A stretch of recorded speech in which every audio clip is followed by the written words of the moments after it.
नमस्कार, मैं डॉक्टर मीनाक्षी दुबे, विषय विशेषज्ञ हिंदी, स्टेट असेसमेंट सेल, लोक शिक्षण संचालनालय, मध्य प्रदेश, स्कूल शिक्षा विभाग से।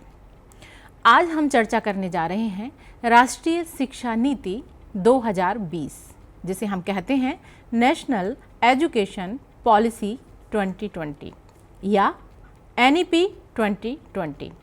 तो आज हम इस मॉड्यूल में यह जानेंगे कि राष्ट्रीय शिक्षा नीति क्या है, क्यों है, किसके लिए है और यह कैसे हमारे विभिन्न विभागों पर कार्य करेगी। तो आइए हम बढ़ते हैं राष्ट्रीय शिक्षा नीति 2020 की ओर। इस पाठ्यक्रम में कुल 7 मॉड्यूल्स हैं, जिनके माध्यम से हम राष्ट्रीय शिक्षा नीति 2020 के प्रमुख पहलुओं को विस्तार से समझेंगे। आइए जानते हैं कि हम किस मॉड्यूल में क्या सीखेंगे।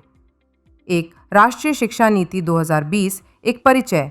इस मॉड्यूल में हम समझेंगे कि NEP 2020 भारत के शैक्षिक भविष्य को किस तरह दिशा देती है और इसका सामाजिक व राष्ट्रीय महत्व क्या है। तो भाग एवं अध्याय, यहाँ हम जानेंगे कि NEP 2020 को कितने भागों और अध्यायों में बांटा गया है और क्यों। 3, पिछली नीतियाँ। इस मॉड्यूल में हम पहले की नीतियों का संक्षिप्त पुनरावलोकन करेंगे और जानेंगे कि NEP 2020 उनसे कैसे भिन्न है। 4, राष्ट्रीय शिक्षा नीति 2020 के उद्देश्य। यहाँ हम जानेंगे कि इस नीति का उद्देश्य क्या है। बच्चों का समग्र विकास, बुनियादी साक्षरता और व्यवहारिक अधिगम को कैसे प्राथमिकता दी गई है। 5, भाग 1, स्कूल शिक्षा। इस मॉड्यूल में हम स्कूल स्तर पर शिक्षा की नई संरचना, ECCE, FLN, समावेशी मूल्यांकन और शिक्षण विधियों को समझेंगे। 6, राष्ट्रीय शिक्षा नीति 2020 का क्रियान्वयन। यहाँ हम सीखेंगे कि इस नीति को ज़मीनी स्तर पर लागू करने के लिए किन संस्थागत, तकनीकी और प्रशिक्षण पहलों को अपनाया गया है। 7, NEP 2020 शिक्षक।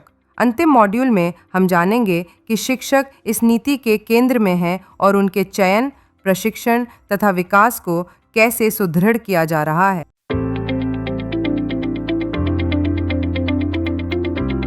सर्वप्रथम हम यह जानेंगे कि राष्ट्रीय शिक्षा नीति क्या है। तो आइए एक परिचय हम राष्ट्रीय शिक्षा नीति का प्राप्त कर लेते हैं। शिक्षा पूर्ण मानव क्षमता को प्राप्त करने, एक न्यायसंगत और न्यायपूर्ण समाज के विकास और राष्ट्रीय विकास को बढ़ावा देने के लिए मूलभूत आवश्यकता है। गुणवत्तापूर्ण शिक्षा तक सार्वभौमिक पहुंच प्रदान करना, वैश्विक मंच पर सामाजिक न्याय और समानता, वैज्ञानिक उन्नति, राष्ट्रीय एकीकरण और सांस्कृतिक संरक्षण के संदर्भ में भारत की सतत प्रगति और आर्थिक विकास की कुंजी है। अतः सार्वभौमिक उच्चतर स्तरीय शिक्षा वह उचित माध्यम है जिससे देश की समृद्धि, प्रतिभा और संसाधनों का सर्वोत्तम विकास और संवर्धन व्यक्ति, समाज, राष्ट्र और विश्व की भलाई के लिए किया जा सकता है।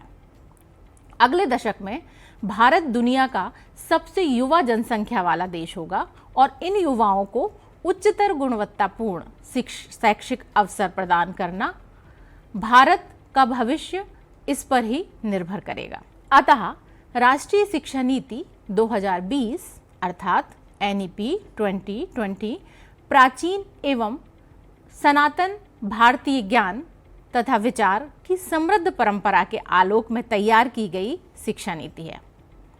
यह जो राष्ट्रीय शिक्षा नीति 2020 है, यह 21वीं सदी की पहली शिक्षा नीति है जिसका लक्ष्य हमारे देश के विकास के लिए अनिवार्य आवश्यकताओं को पूरा करना है। यह नीति भारत की परंपराओं और सांस्कृतिक मूल्यों को आधार मानकर 21वीं सदी की शिक्षा के लिए आकांक्षात्मक लक्ष्यों, जिनमें 4 SDG शामिल है, के संयोजन में शिक्षा व्यवस्था, उसके नियमन, गवर्नेंस सहित सभी पक्षों के सुधार और पुनर्गठन का प्रस्ताव रखती है। राष्ट्रीय शिक्षा नीति प्रत्येक व्यक्ति में निहित रचनात्मक क्षमताओं के विकास पर विशेष जोर देती है। यह नीति इस सिद्धांत पर आधारित है कि शिक्षा न केवल साक्षरता और संख्या ज्ञान जैसी बुनियादी क्षमताओं के साथ साथ उच्चतर स्तर की तार्किक और समस्या समाधान संबंधी संज्ञानात्मक क्षमताओं का विकास होना चाहिए, बल्कि नैतिक, सामाजिक और भावनात्मक स्तर पर भी व्यक्ति का विकास होना आवश्यक है। तो राष्ट्रीय शिक्षा नीति 2020 भारत की शिक्षा नीति है, जिसे भारत सरकार द्वारा 29 जुलाई, याद रखिएगा 29 जुलाई 2020 को घोषित किया गया। यह जो नीति है इसे अंतरिक्ष वैज्ञानिक के कस्तूरी रंगन की अध्यक्षता वाली समिति की रिपोर्ट पर आधारित यह नीति है। राष्ट्रीय शिक्षा नीति 2020 के अंतर्गत मानव संसाधन प्रबंधन मंत्रालय अर्थात MHRD का नाम परिवर्तित कर शिक्षा मंत्रालय कर दिया गया है। ये कुछ विशेष बिंदु हैं जिन्हें आपको देखना होगा। NEP 2020 के अंतर्गत केंद्र व राज्य सरकार के सहयोग से शिक्षा क्षेत्र पर देश की GDP के 6% हिस्से के बराबर निवेश का लक्ष्य रखा गया है। अगला बिंदु देखते हैं। नई जो राष्ट्रीय शिक्षा नीति 2020 है, इसके अंतर्गत 2030 तक, कब तक? 2030 तक सकल नामांकन अनुपात को 100% लाने का लक्ष्य रखा गया है। और नई शिक्षा नीति जो है वो वर्तमान में सक्रिय या पूर्व में सक्रिय हम कह सकते हैं 10+2 के जो शैक्षिक मॉडल के स्थान पर अब शैक्षिक पाठ्यक्रम को 5+3+3+4 शिक्षा प्रणाली के आधार पर विभाजित करने की इसमें बात कही गई है।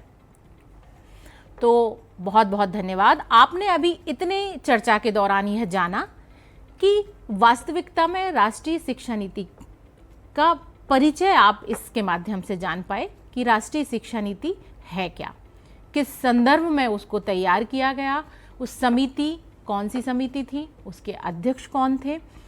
इस प्रकार आप राष्ट्रीय शिक्षा नीति के परिचय से अभी तक परिचित हो पाए हैं। हमने इस मॉड्यूल से सीखा कि शिक्षा केवल ज्ञान का साधन नहीं, बल्कि सामाजिक न्याय, सांस्कृतिक सुरक्षा और राष्ट्रीय विकास का आधार है। राष्ट्रीय शिक्षा नीति 2020 भारतीय मूल्यों और वैश्विक आवश्यकताओं का संतुलित दस्तावेज है। अब बढ़ते हैं अगले मॉड्यूल की ओर।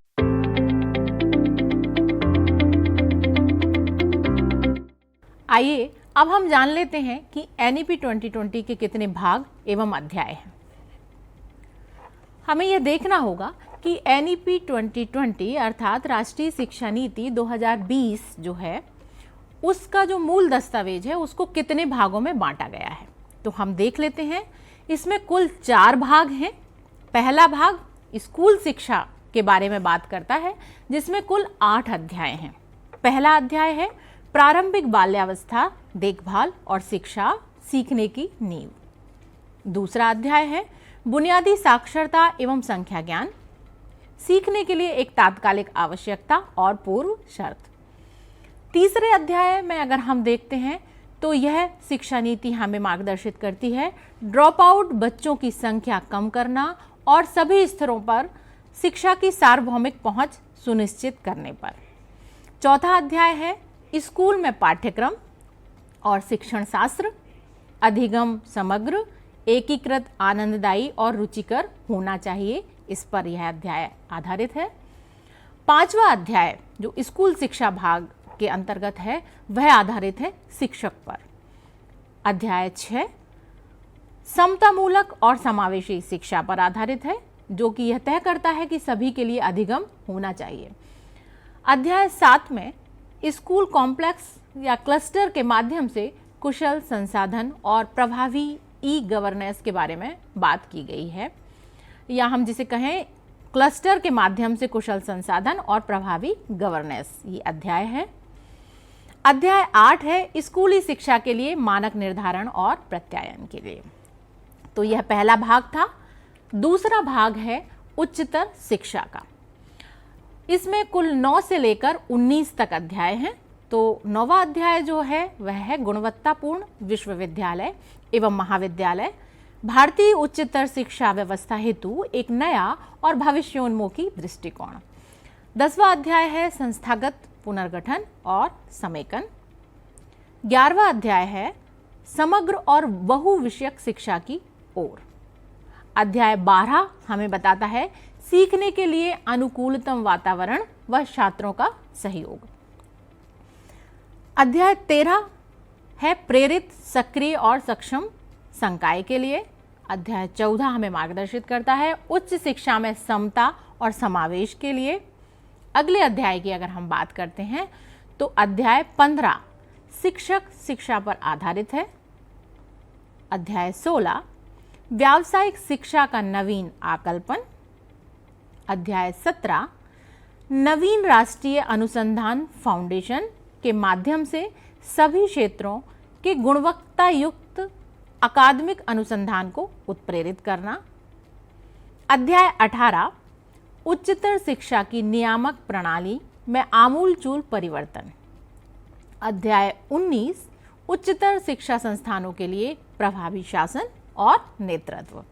तो यह था भाग 2 जो आधारित है उच्चतर शिक्षा पर। प्रथम भाग स्कूल शिक्षा, भाग 2 उच्चतर शिक्षा, भाग 3 में अन्य केंद्रीय विचारणीय मुद्दे हैं जिसमें कि अध्याय 20 से लेकर अध्याय 24 तक बात कही गई है। तो अध्याय 20 हम देख लेते हैं क्या है। अध्याय 20 है व्यावसायिक शिक्षा। अध्याय 21 है प्रौढ़ शिक्षा और जीवन पर्यंत सीखना।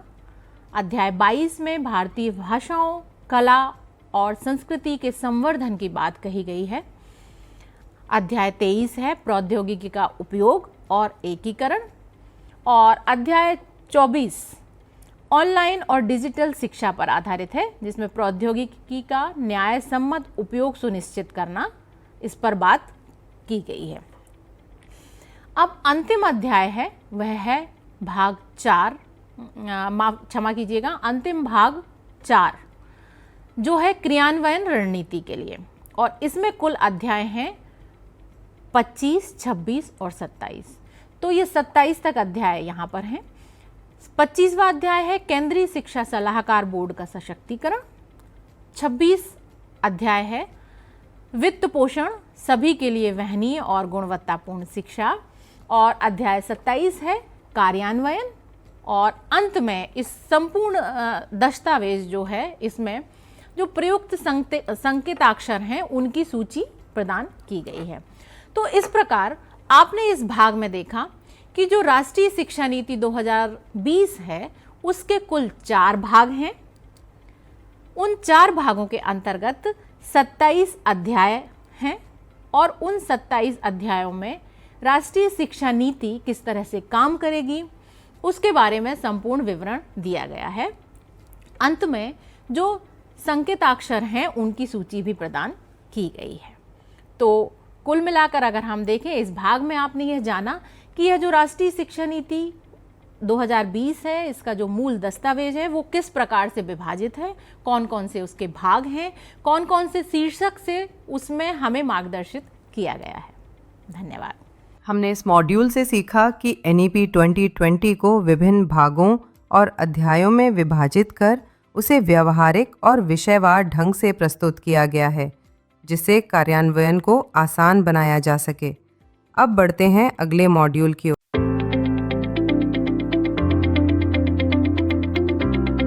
अब इस भाग में हम देखेंगे कि राष्ट्रीय शिक्षा नीति के पूर्व पिछली नीतियां कौन सी थीं।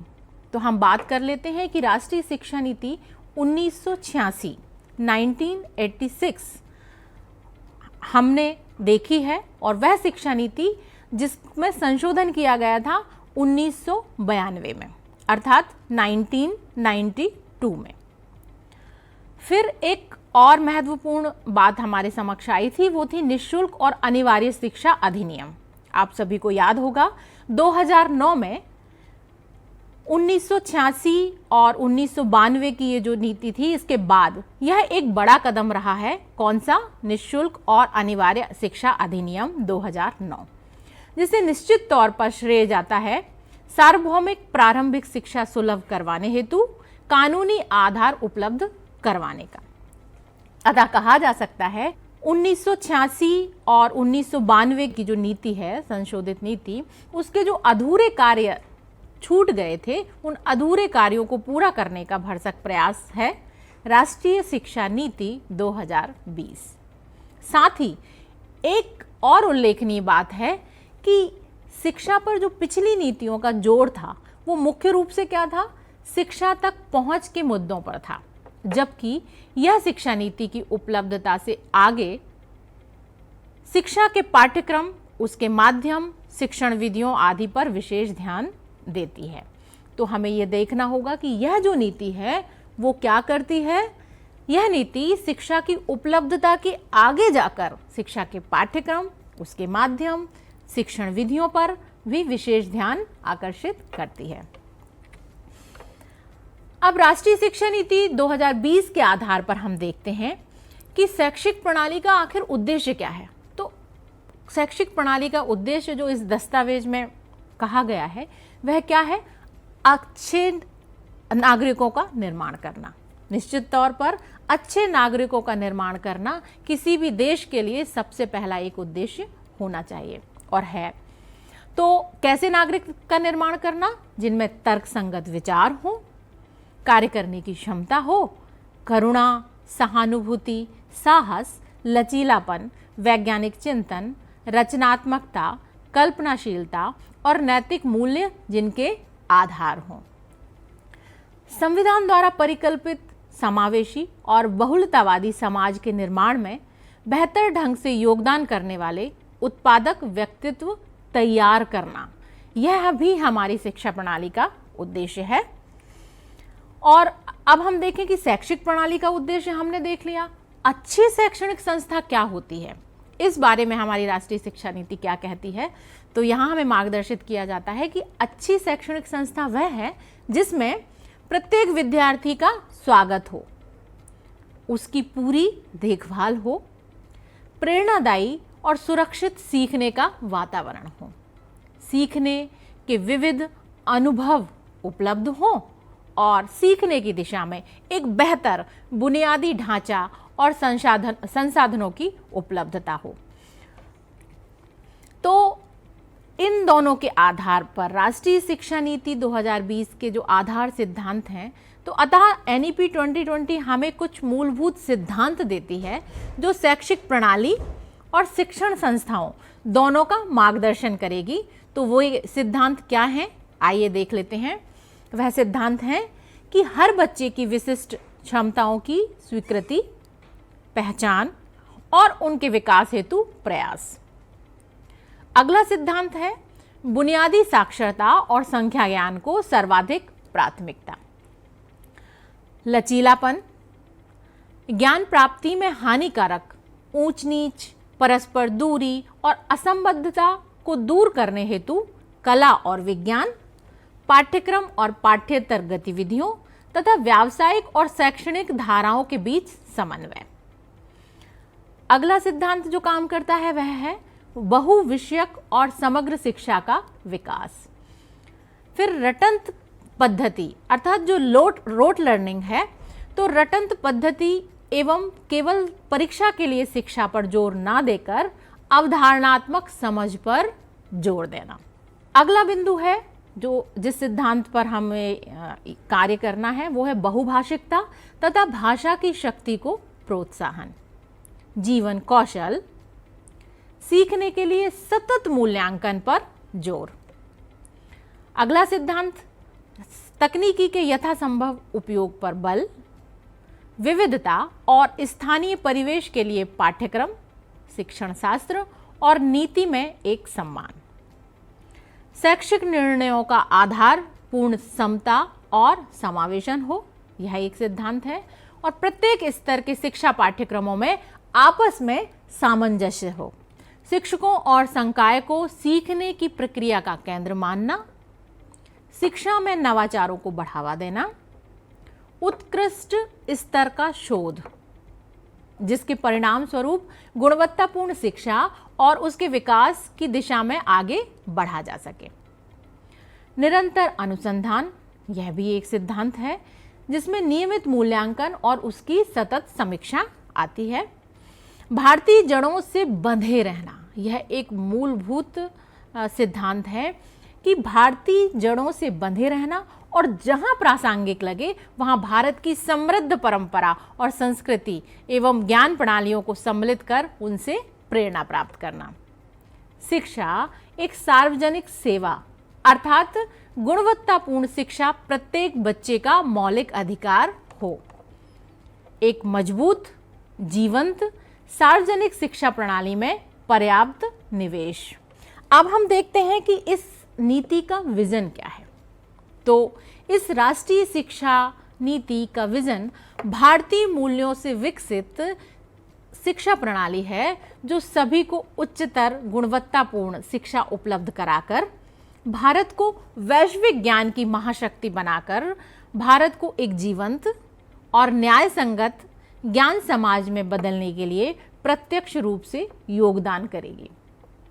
नीति में परिकल्पित है कि हमारे संस्थानों की जो पाठ्यचर्या है और शिक्षा विधि है, उसमें शिक्षा विधि छात्रों में अपने मौलिक दायित्वों और सांवैधानिक मूल्यों, देश के साथ जुड़ाव और बदलते विश्व में नागरिक की भूमिका और उत्तरदायित्वों की जागरूकता उत्पन्न करे।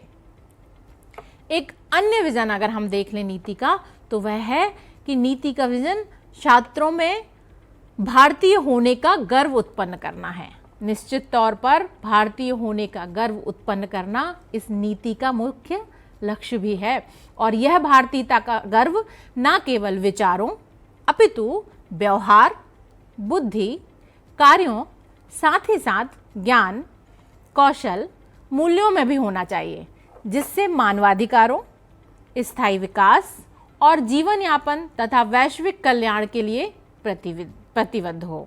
सही मायने में वैश्विक परिदृश्य में हमारा बच्चा ढल सके।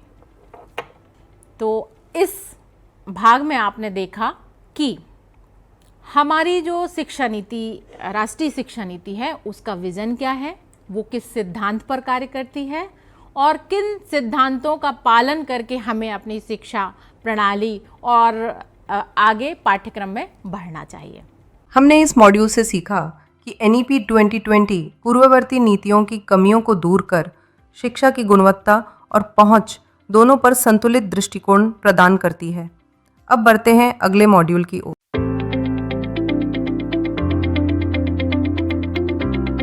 अब इस भाग में हमें यह देखना है कि उद्देश्य क्या हैं।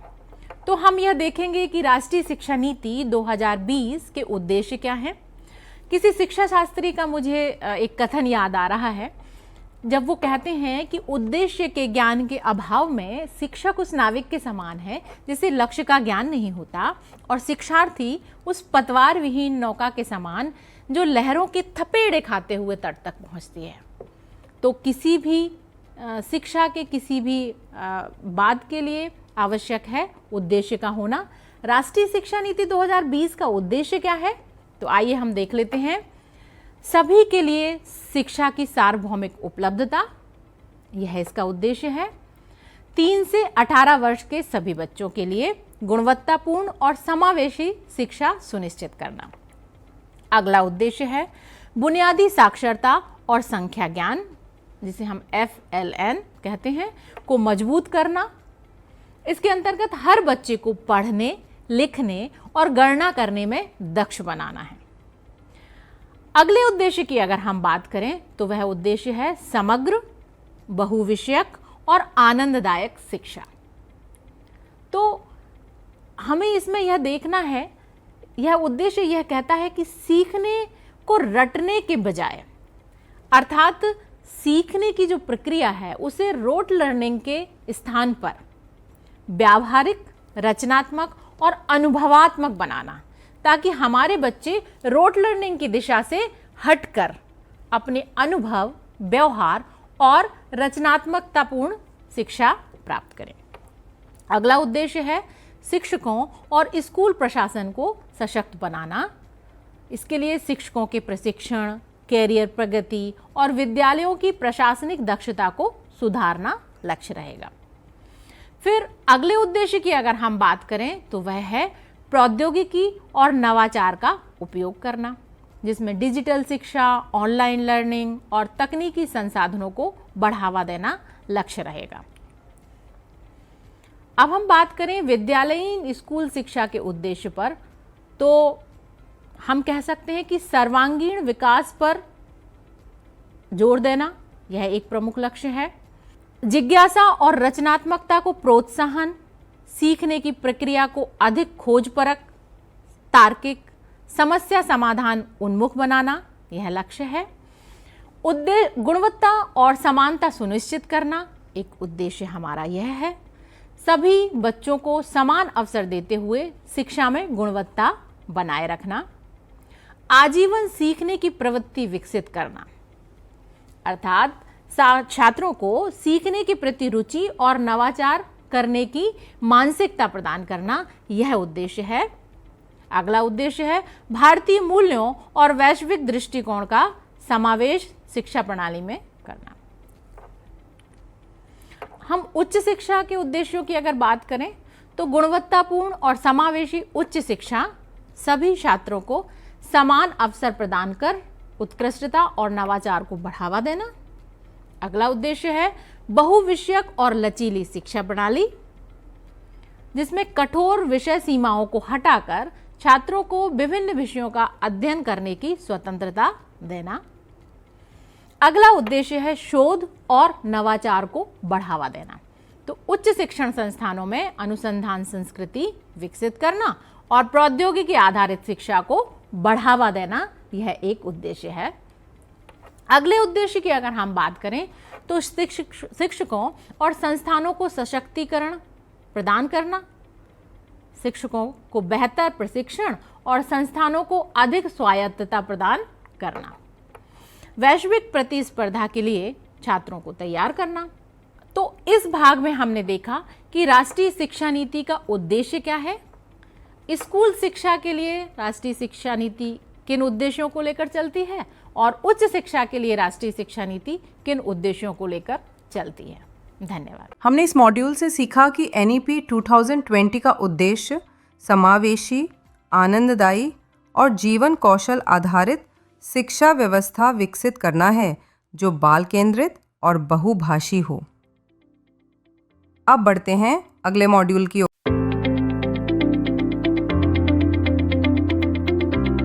तो अब हम देखते हैं स्कूल शिक्षा के बारे में राष्ट्रीय शिक्षा नीति क्या कहती है। चूंकि यह शिक्षा नीति बहुत विस्तार लिए हुए है और निर्धारित समय में सभी बिंदुओं पर चर्चा किया जाना संभव नहीं है, अतः हम इस मॉड्यूल में बात करेंगे राष्ट्रीय शिक्षा नीति के भाग 1 स्कूल शिक्षा पर। आप पहले देख चुके हैं, पहले के भागों में आपने जाना कि राष्ट्रीय शिक्षा नीति 2020 जो मूल दस्तावेज है उसका प्रथम भाग है स्कूल शिक्षा। तो हम स्कूल शिक्षा पर ही बात करने जा रहे हैं। सबसे पहले हम देखेंगे कि जो पिछला अकादमिक ढांचा था वो क्या था और अब इस राष्ट्रीय शिक्षा नीति 2020 में इस नए शैक्षणिक और पाठ्यक्रम ढांचे को किस प्रकार से परिवर्तित किया गया है। तो हम देख लेते हैं, पहले हमारा जो अकादमिक ढांचा था वो था, हमारे यहाँ जो प्रणाली चलती थी वो चलती थी 10+2 और अब जो नया शैक्षणिक और पाठ्यक्रम ढांचा है वो क्या है, वो है 5+3+3+4 की नई व्यवस्था में पुनर्गठित करने की बात की गई है। तो अब ये जो नए पाठ्यक्रम नई व्यवस्था 5+3+3+4 की नई व्यवस्था में हमारे जो शिक्षा है उसको पुनर्गठित करने का प्रयास किया गया है। अब इसे हम देख लेते हैं कि सर्वप्रथम जो शुरुआत की 3 वर्ष होंगे जिसे फाउंडेशनल स्टेज कहा गया है, उस स्टेज में बच्चा आंगनवाड़ी, प्री स्कूल या बाल बाटिका में पढ़ेगा, तो वो 3 वर्ष तक पढ़ेगा।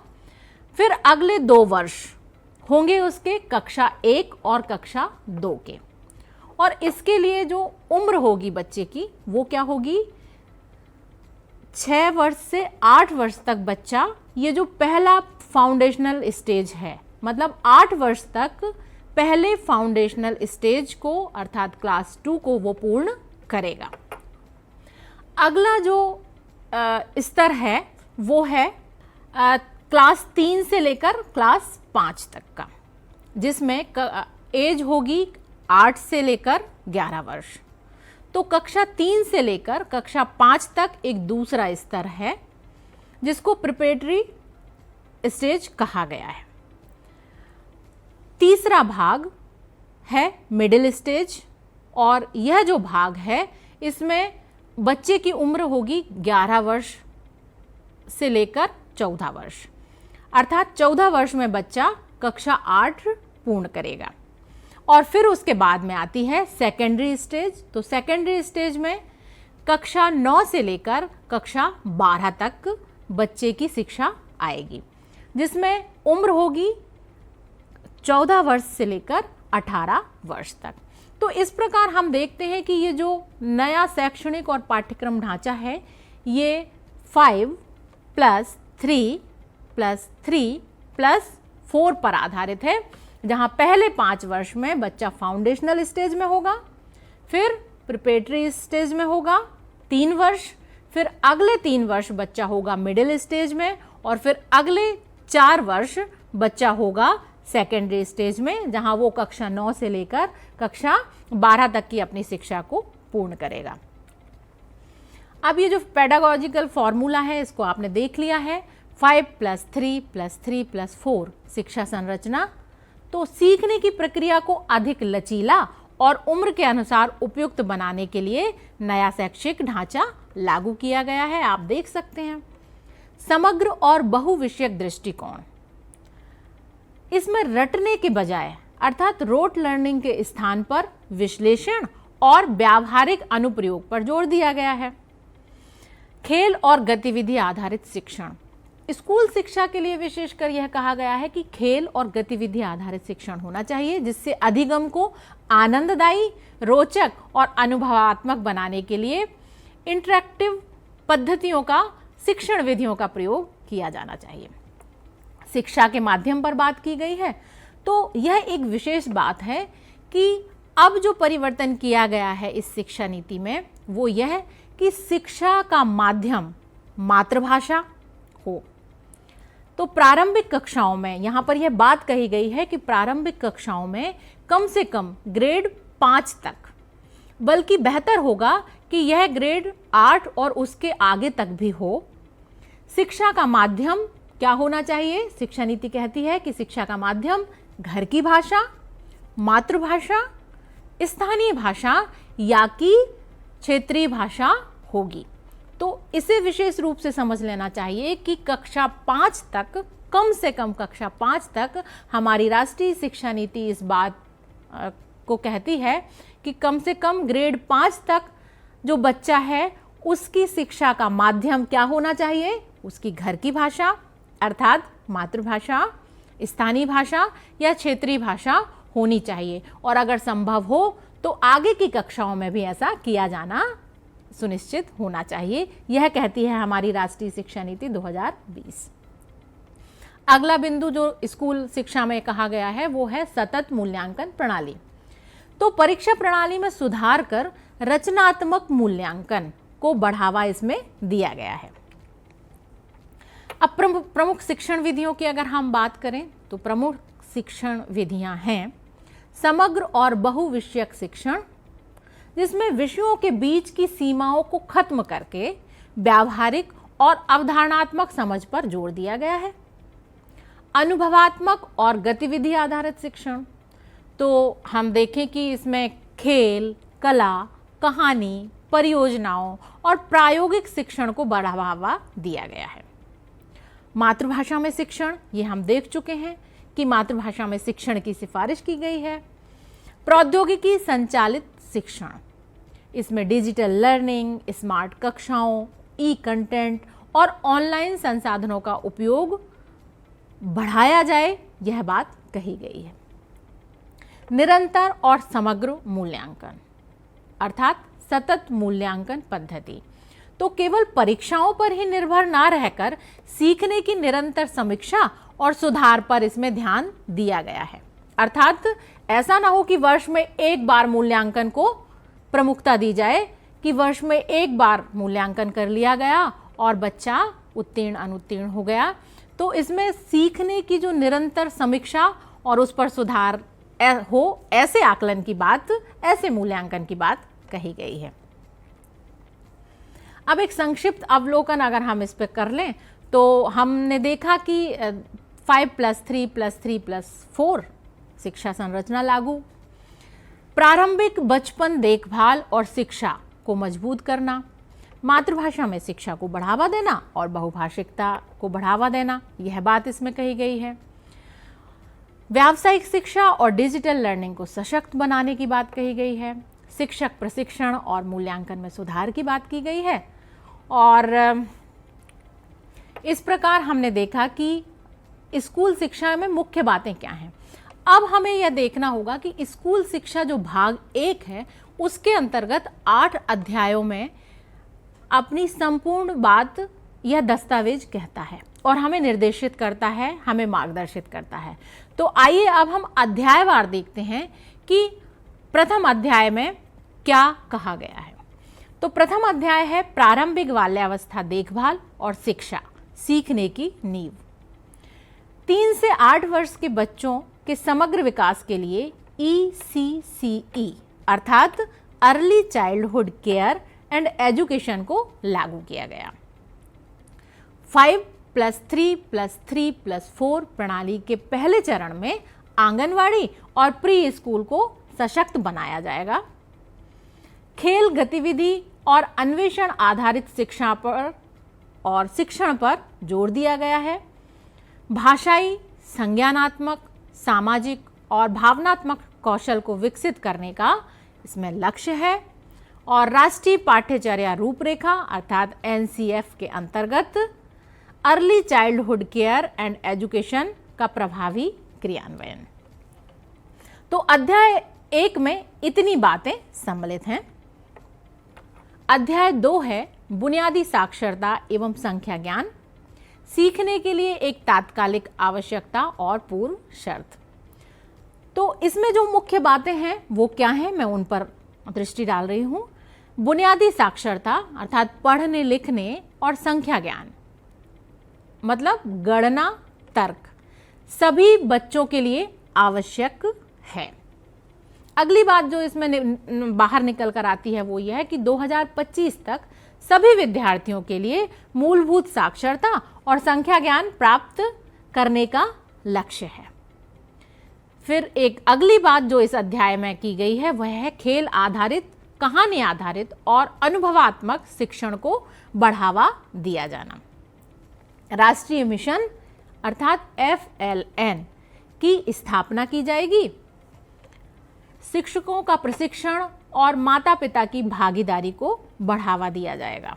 तो अध्याय 2 में इतनी बातें हैं, यह हमने मूल रूप से देखी। अब हम चर्चा करते हैं अध्याय 3 की, अर्थात स्कूल शिक्षा के अंतर्गत अध्याय 3 हमें क्या मार्गदर्शित करता है। तो अध्याय 3 में बात की गई है ड्रॉप आउट बच्चों की संख्या कम करने और सभी स्तरों पर शिक्षा की सार्वभौमिक पहुंच सुनिश्चित करने पर। तो यहाँ बात की गई है कि 2030 तक विद्यालयीन शिक्षा में 100% सकल नामांकन अनुपात प्राप्त करने का लक्ष्य है। ड्रॉप आउट रेट रोकने के लिए आंगनबाड़ी, स्कूल और सामाजिक संगठनों के बीच समन्वय को बढ़ावा दिया जाएगा। बुनियादी ढांचे में सुधार, मध्याह्न भोजन, परिवहन और छात्रवृत्तियों को सशक्त किया जाएगा। खोए हुए वर्षों की भरपाई के लिए अर्थात जो पूर्व में वर्ष निकल चुके हैं उन वर्षों की भरपाई करने के लिए ओपन स्कूल, फ्लेक्सिबल लर्निंग और ऑनलाइन शिक्षा को बढ़ावा दिया जाएगा। आर्थिक, सामाजिक और लैंगिक बाधाओं को दूर करने के लिए विशेष नीतियां बनाई जाएंगी। अब हम चर्चा कर लेते हैं अध्याय 4 पर, अर्थात अध्याय 4 जो कि स्कूल शिक्षा के अंतर्गत आता है हमें क्या कहता है। तो इसका मुख्य बिंदु है या इसका शीर्षक है विद्यालयों में पाठ्यक्रम और शिक्षण शास्त्र। अधिगम समग्र, एकीकृत, आनंददायी और रुचिकर होना चाहिए। इसमें बात कही गई है कि रोट लर्निंग जो है या फिर रटंत पद्धति जो है उसके स्थान पर, अर्थात सीखने की जो प्रगति है वो रटने पर आधारित ना हो, सीखना रटने पर आधारित ना होकर संकल्पनात्मक समझ, व्यावहारिक ज्ञान पर आधारित होना चाहिए। तो रोट लर्निंग के स्थान पर समझ और व्यावहारिकता या व्यावहारिक ज्ञान पर जोर दिया जाएगा। 5+3+3+4 प्रणाली के अंतर्गत पाठ्यक्रम को अधिक लचीला और बहुविषयक बनाया जाएगा। खेल आधारित, कला एकीकृत, कहानी केंद्रित और अनुभवात्मक शिक्षण को बढ़ावा दिया जाएगा। कोडिंग, गणितीय सोच, वैज्ञानिक दृष्टिकोण और नैतिक मूल्यों को पाठ्यक्रम में सम्मिलित किया जाएगा। अगला बिंदु जो इसमें निकल कर सामने आता है वह है कि शिक्षकों को नवीन शिक्षण विधियों के बारे में प्रशिक्षित किया जाएगा और उनको प्रशिक्षित कर शिक्षण को अधिक प्रभावी और आनंददायी बनाने के लिए प्रेरित किया जाएगा। बहुभाषावाद और भाषा की शक्ति की बात इस अध्याय में कही गई है। तो आप जब मूल दस्तावेज को पढ़ेंगे, पूर्ण दस्तावेज को पढ़िएगा, उसमें 4.11 से लेकर 4.22 तक विविध भाषाओं के प्रयोग की बात कही गई है, जिसके अनुसार कक्षा 5 तक की शिक्षा का माध्यम मातृभाषा, स्थानीय भाषा या क्षेत्रीय भाषा होगा, ऐसी बात इस अध्याय में कही गई है। अब हम देख लेते हैं अध्याय 5, स्कूल शिक्षा भाग 1 के अंतर्गत हम देख रहे हैं अध्याय 5, अर्थात जो राष्ट्रीय शिक्षा नीति का मूल दस्तावेज है उसके 4 भागों में से प्रथम भाग स्कूल शिक्षा और उसका 5वां अध्याय आधारित है शिक्षक पर। तो यहाँ क्या हमारा यह जो दस्तावेज है, यह जो अध्याय है, वह हमें क्या मार्गदर्शन देता है, आइए देखते हैं।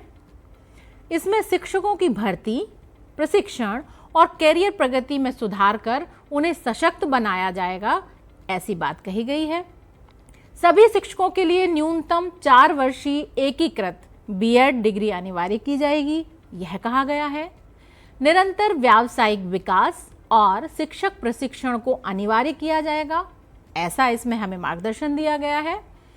शिक्षकों को नवाचार, तकनीकी ज्ञान और छात्र केंद्रित शिक्षण विधियों में प्रशिक्षित किया जाएगा ताकि शिक्षण और बेहतर ढंग से और अनुभवात्मक और समझ आधारित हो सके।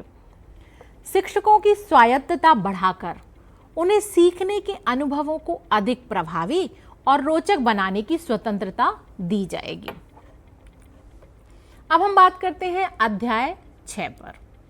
तो अध्याय 6 जो है वह है समतामूलक और समावेशी शिक्षा सभी के लिए अधिगम।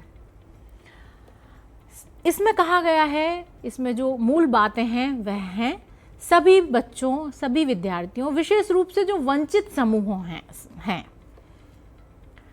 तो वंचित समूहों के लिए समान शिक्षा के अवसर सुनिश्चित किए जाएंगे। बालिकाओं, दिव्यांग बच्चों और सामाजिक आर्थिक रूप से कमजोर वर्गों के लिए विशेष सहायता योजनाएं लागू की जाएंगी। विद्यालयों में बुनियादी ढांचे में सुधार, छात्रवृत्ति, परिवहन और डिजिटल संसाधनों को बढ़ावा दिया जाएगा। समावेशी कक्षाओं और बहुभाषी शिक्षा को अपनाकर विविध पृष्ठभूमि के छात्रों को समान अवसर दिए जाएंगे। और अगला बिंदु है समाज, शिक्षकों और सरकारी नीतियों के सहयोग से, याद रखिएगा, समाज, शिक्षकों और सरकारी नीतियों के सहयोग से सभी के लिए गुणवत्तापूर्ण शिक्षा प्रदान की जाएगी। तो इसमें सहभागी सभी होंगे। तो इस प्रकार अध्याय 6 में 6 तक हमने विविध बातें देखी। अब हम आगे देखेंगे अध्याय 7 और अध्याय 8 हमें क्या मार्गदर्शन देता है। तो अध्याय 7 में बात कही गई है स्कूल कॉम्प्लेक्स क्लस्टर के माध्यम से कुशल संसाधन और प्रभावी गवर्नेंस के बारे में। तो इसमें है विद्यालयों को समूहों में संगठित कर संसाधनों का अधिक उपयोग किया जाएगा। अगला बिंदु अगर हम देख लें जो इस दस्तावेज के अध्याय 7 से निकल कर आता है, वह है कि शिक्षकों, पुस्तकालयों, प्रयोगशालाओं, खेल सुविधाओं और प्रशासनिक संसाधनों को साझा किया जाएगा। अगला बिंदु, जो शिक्षक हैं, शिक्षकों के पेशेवर विकास और स्कूलों के प्रबंधन में सुधार के लिए सहयोगी दृष्टिकोण अपनाया जाएगा। स्थानीय निकायों, समुदायों और विद्यालयों के बीच समन्वय को बढ़ावा दिया जाएगा। बेहतर प्रशासनिक दक्षता और शैक्षिक गुणवत्ता सुधार के लिए विकेंद्रीकृत गवर्नेंस को अपनाया जाएगा। अध्याय 8 कहता है स्कूल शिक्षा के लिए मानक निर्धारण और प्रत्यायन के बारे में। तो इसके अंतर्गत जो मुख्य बिंदु हैं वो जान लीजिए। विद्यालयों की गुणवत्ता सुधारने के लिए पारदर्शी मानक और प्रत्यायन प्रणाली विकसित की जाएगी। स्कूल शिक्षा के लिए एक स्वतंत्र निकाय, स्कूल गुणवत्ता आकलन और प्रत्यायन फ्रेमवर्क लागू किया जाएगा। शिक्षा के लिए सभी स्तरों पर बुनियादी ढांचा, शिक्षण पद्धति और सीखने के परिणामों की सतत निगरानी अर्थात मॉनिटरिंग की जाएगी। विद्यालयों को अकादमिक, प्रशासनिक और वित्तीय मामलों में अधिक स्वायत्तता प्रदान की जाएगी। सभी सरकारी और निजी स्कूलों के लिए, या हम कहें कि सभी प्रकार के स्कूलों के लिए, तो सभी सरकारी और निजी जो विद्यालय हैं उन सभी के लिए समान गुणवत्ता मानकों को लागू किया जाएगा। तो इस प्रकार हमने यह देखा इस भाग में कि हमारा जो भाग 1 स्कूल शिक्षा है उसके अंतर्गत कुल 8 अध्याय हैं और 8 अध्यायों में हमें विभिन्न बातों के लिए मार्गदर्शित किया गया है। धन्यवाद। हमने इस मॉड्यूल से सीखा कि स्कूल शिक्षा में ईसीसी, एफएलएन, समावेशी मूल्यांकन और मातृभाषा जैसे नवाचारों के साथ 5+3+3+4 संरचना शिक्षा को अधिक व्यावहारिक बनाती है। अब बढ़ते हैं अगले मॉड्यूल की ओर।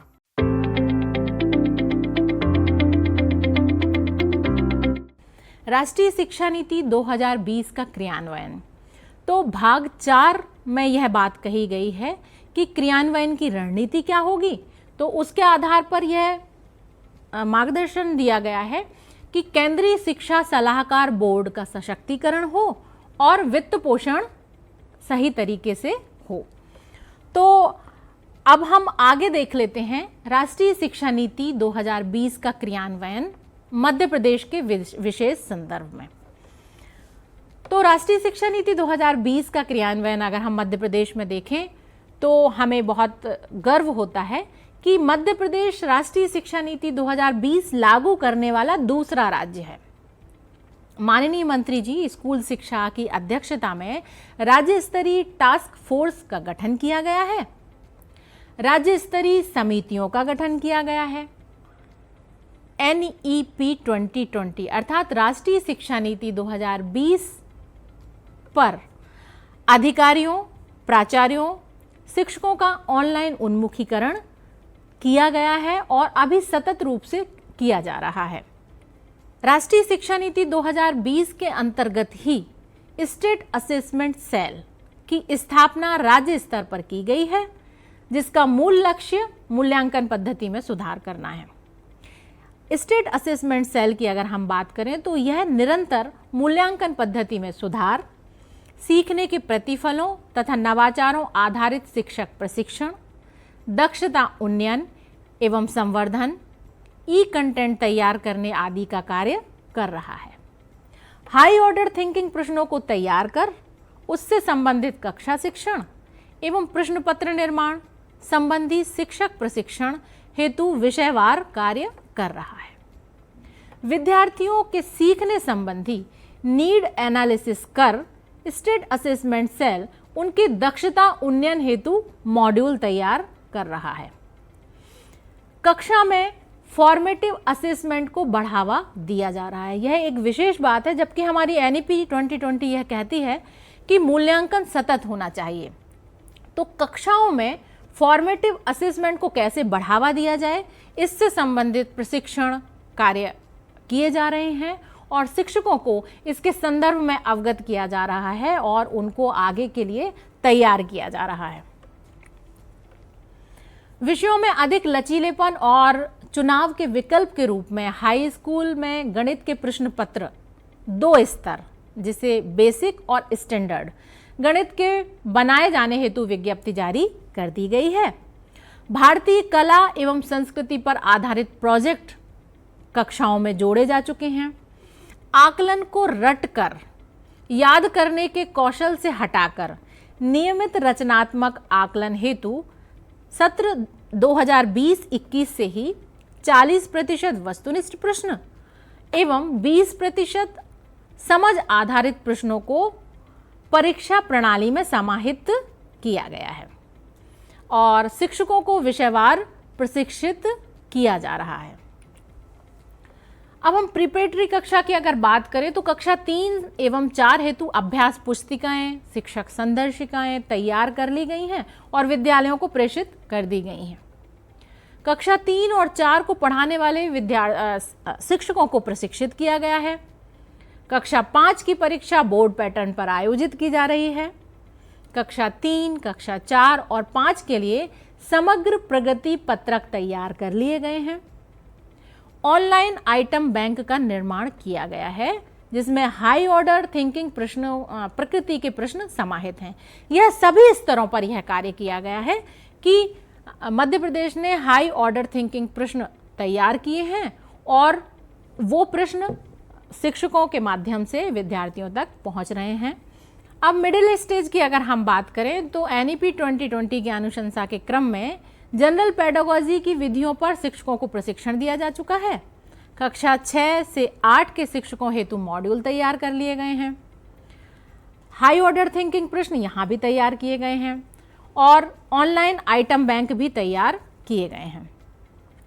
यूथ और इको क्लब के माध्यम से परिवेश के प्रति जागरूक कर 21वीं सदी के कौशलों के विकास की बात की जा रही है और शिक्षकों को प्रशिक्षित किया जा रहा है। कक्षा 2 से 8 के लिए ओलंपियाड का आयोजन किया गया है। 10 बैगलेस दिवस की गतिविधियों के द्वारा पूर्व व्यावसायिक कौशलों का विकास किया जा रहा है। मोबाइल वैन का उपयोग मोबाइल वैन के माध्यम से विज्ञान विषय की अवधारणाओं को स्पष्ट करने हेतु प्रतिवर्ष चयनित 3 जिलों में भेजना, यह कार्य भी किया जा रहा है। हमने इस मॉड्यूल से सीखा कि नीति के सफल क्रियान्वयन हेतु संस्थागत सहयोग, डिजिटलीकरण, राज्य स्तरीय समितियां और निरंतर मूल्यांकन की भूमिका अत्यंत महत्वपूर्ण है। अब बढ़ते हैं अगले मॉड्यूल की ओर।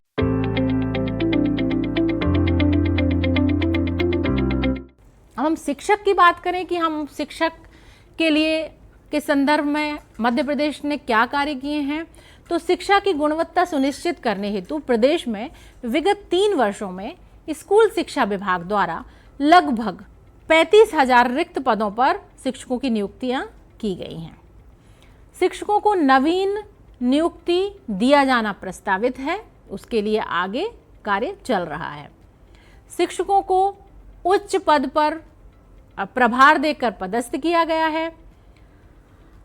अतिशेष शिक्षकों को काउंसलिंग के द्वारा पदों जो रिक्त पद हैं उन शालाओं में भेजकर शिक्षण व्यवस्था ढंग से हो सके, इसके लिए सुनिश्चित किया जा रहा है।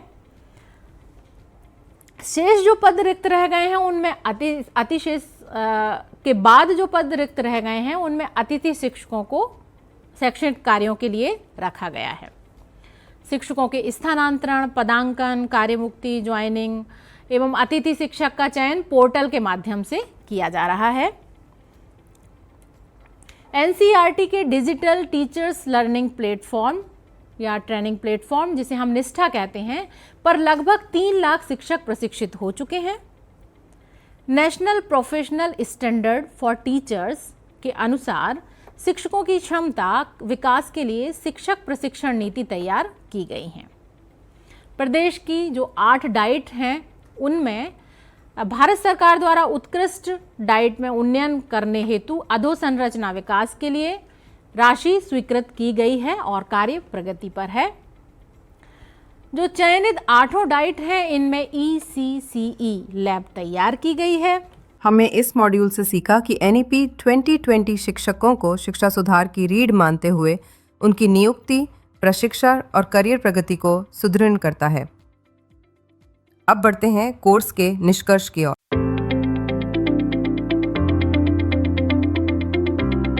और हम देखेंगे कि मध्य प्रदेश में राष्ट्रीय शिक्षा नीति 2020 के क्रियान्वयन हेतु कुल 13 समितियों का गठन किया गया है और वो समितियां किन किन विषयों पर आधारित होंगी वो एक बार देख लेते हैं।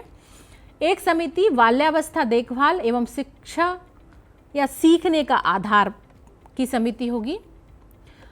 दूसरी समिति होगी आधारभूत साक्षरता और संख्यात्मक सीखने हेतु तात्कालिक एवं आवश्यक तैयारी के लिए यह समिति है। पाठ्यक्रम एवं शिक्षा शास्त्र को समग्र, एकीकृत और रुचिकर बनाने हेतु एक समिति है। शाला त्यागी संख्या में कमी अर्थात ड्रॉप आउट रेट कम करने और सभी स्तरों पर शिक्षा हेतु सार्वभौमिक उपलब्धता सुनिश्चित करना, इस पर एक समिति है। शिक्षक और शिक्षा पर एक समिति बन चुकी है। न्यायसंगत और समग्र शिक्षा सभी के लिए एक समिति इस पर कार्य कर रही है। विद्यालय या संकुल द्वारा कुशल स्रोत और प्रभावी नियंत्रण, एक समिति इस पर कार्य करेगी। स्कूल शिक्षा हेतु मानक एवं मान्यता, व्यावसायिक शिक्षा का पुनर्निर्धारण, प्रौढ़ शिक्षा, भारतीय भाषाओं, कला, संस्कृति और सामाजिक समरसता का उन्नयन, ऑनलाइन एवं डिजिटल शिक्षा प्रौद्योगिकी का सबके लिए सुनिश्चित करने हेतु मातृभाषा एवं भारतीय भाषाओं का उन्नयन। तो कुल मिलाकर मध्य प्रदेश में इन 13 समितियों का गठन हो चुका है।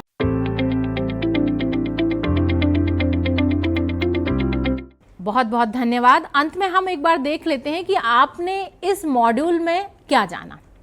तो आपने इस मॉड्यूल में यह जाना कि राष्ट्रीय शिक्षा नीति 2020 क्या है और उसमें कितने भाग हैं। राष्ट्रीय शिक्षा नीति में किन किन बिंदुओं पर चर्चा की गई है।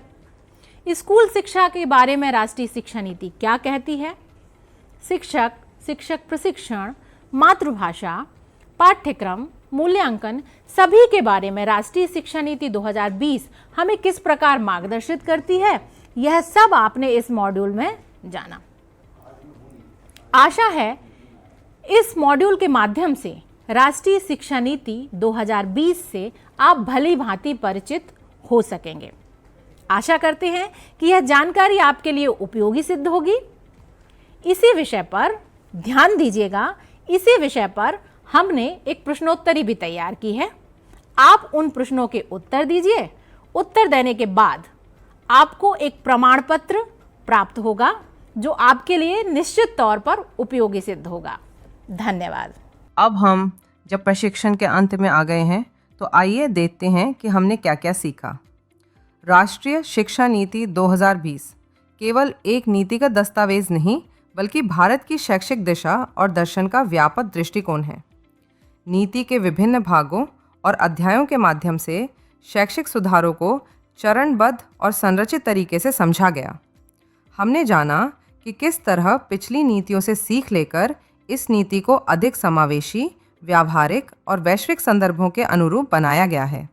NEP 2020 के उद्देश्यों में बच्चों के समग्र विकास, बुनियादी साक्षरता और आनंददायक अधिगम पर विशेष बल दिया गया है। 5, 3+3, 3+4 जैसी नई संरचना, ECCE और मातृभाषा आधारित शिक्षण बच्चों की जड़ों से जुड़ी शिक्षा को सशक्त बनाते हैं। क्रियान्वयन के लिए केंद्र और राज्य सरकारों द्वारा रणनीतिक स्तर पर ठोस पहल की गई है। समितियां गठित हुईं, डिजिटल एकीकरण को बढ़ावा मिला और प्रशिक्षण मॉड्यूल विकसित किए गए। शिक्षक को नीति के केंद्र में रखा गया है, चाहे वह उनकी योग्यता हो, सतत व्यावसायिक विकास हो या तकनीकी दक्षता। मध्य प्रदेश ने NEP 2020 के कई पहलुओं पर अग्रसर रहते हुए सराहनीय कार्य किया है, जैसे ECCE लैब्स, प्रिपरेटरी कक्षाएं और ऑनलाइन मूल्यांकन बैंक। अब हम अपने अंतिम पड़ाव की ओर बढ़ते हैं, जो है अंतिम मूल्यांकन।